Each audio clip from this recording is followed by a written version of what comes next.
Hello, this is I Go Travel with Don Barnett. We are headed for the American Pacific Northwest, and we'll look at two stories there. One is a unique area and the indigenous Indian people who live there.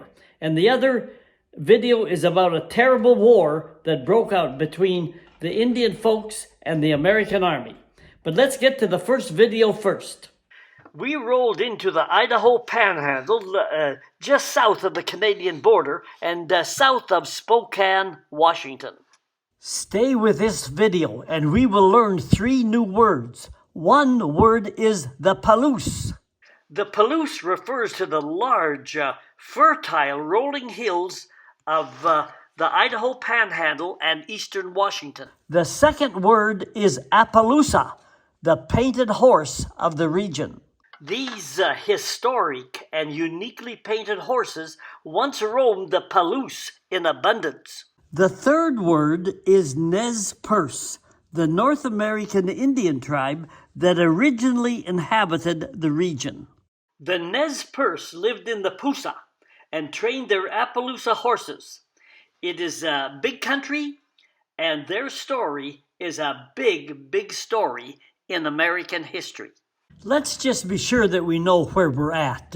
We're just below the Canadian border. There's the province of British Columbia and Alberta to the north, and just below British Columbia is the Idaho Panhandle. We're right in this area here with this story in this video. The highways that run south, a lot of Canadian snowbirds take them to Arizona and points in Mexico. It's a 2-lane highway, Highway 95. Highway 93 on the other side of the Panhandle runs south, and the main 4-lane highway, Interstate 15, runs through Las Vegas and on to the Mexican border. This map shows a little more detail. There's the city of Spokane, Washington, and this is the area of the Palouse. The Indian group to the north, just below the Canadian border, is the Coeur d'Alene tribe. And just to the south of them, once you get into the rolling hills of the Palouse, that is the homeland of the Nez Perce tribe, or the Nimupo, as they called themselves, which means we the people. We stayed at the Nez Perce casino along the Clearwater River.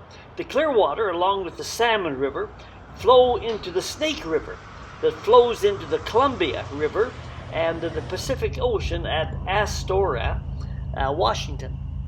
Today, the Palouse is a rich agricultural area, growing legumes, onions, chickpeas, beans, and 30% of the world's lentils, all with natural rainfall and no irrigation. The land changes colors from green in the spring to the brilliant yellow of wheat and canola fields in the fall, making the region a photographer's delight.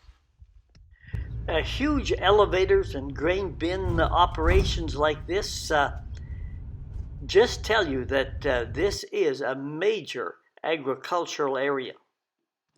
When only the Nez Perce were here, and when the French fur trappers first sought the beaver, the land was then a mixed forest and grassland. The French called the hills the Palouse, meaning short, thick grass like lawn. The French trappers came mainly to trap the beaver only. When the beaver was gone, and the Lewis and Clark expedition later created a new awareness of the land, people poured in. In came the traders, the missionaries, settlers, gold seekers, farmers, and soldiers, all overwhelming the Nez Perce people.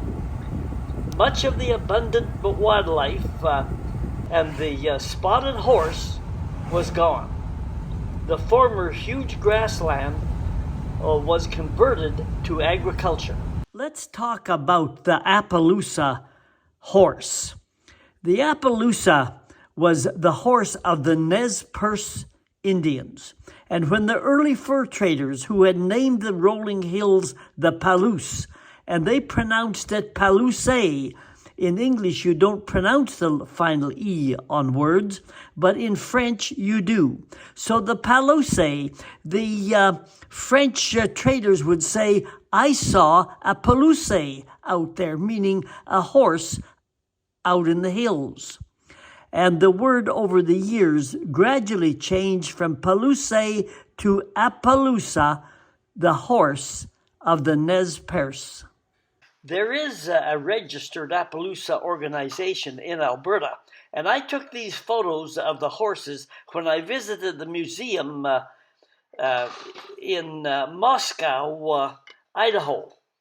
Cave drawings 25,000 years ago in France depict these spotted horses. Probably brought to the New World by Spanish conquistadors, the Nez Perce conducted a breeding program that gradually expanded the horse population. They developed the Appaloosa into having more stamina, speed, and a smooth ride, enabling the rider to shoot arrows and rifles more accurately from a running horse.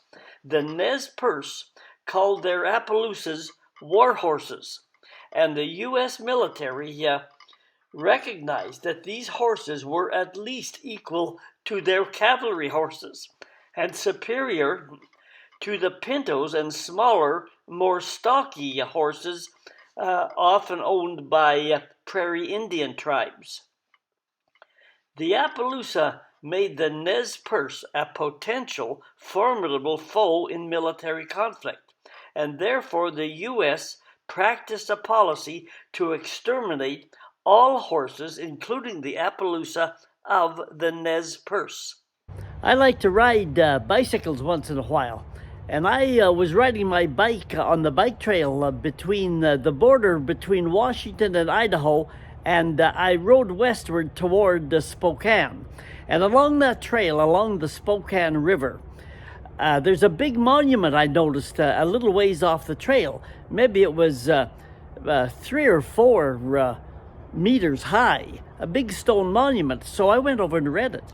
And it was a monument in honor of the American military general or leader who ordered the shooting and killing of 700 to 800 horses of the local Indian folks there, because he was afraid that they might use those horses against him. But there was all peace at the time and no indication of war. But the horses were run down to the river, and a massive shooting occurred, and the horses were either killed outright or they were wounded and floundered and died later struggling in the water of the river, or no doubt many of them drowned. But they say that the Spokane River for a couple of days ran red with the horses' blood of that massive killing of animals. The Appaloosas were sure-footed animals and seldom stumbled even when running at full speed across the prairie. The Appaloosa has these unique vertical stripings on its hoofs. Also unique is the sclera, the white part of the eye that surrounds the iris. They are strong, healthy horses, but their eyes tend to water, which attracts flies and leads to irritation and infection. They are prone to night blindness and are hesitant to enter dark stables or trailers. Their temperament is good, but they will show resistance and annoyance at any mistreatment from its riders or owners. The saddle style of the Nez Perce, as you can see, had very high backs and high fronts. The Nez Perce were expert horsemen. Nez Perce culture is strong and deep. We visited the Heart of the Monster Hill, where Coyote destroyed the monster that was killing the people, and the origin of the Nez Perce people sprang into being. Let's look at a few things from early Nez Perce culture. Life was good. There was an abundance of deer and other wildlife. This is some of the beadwork, beautiful work.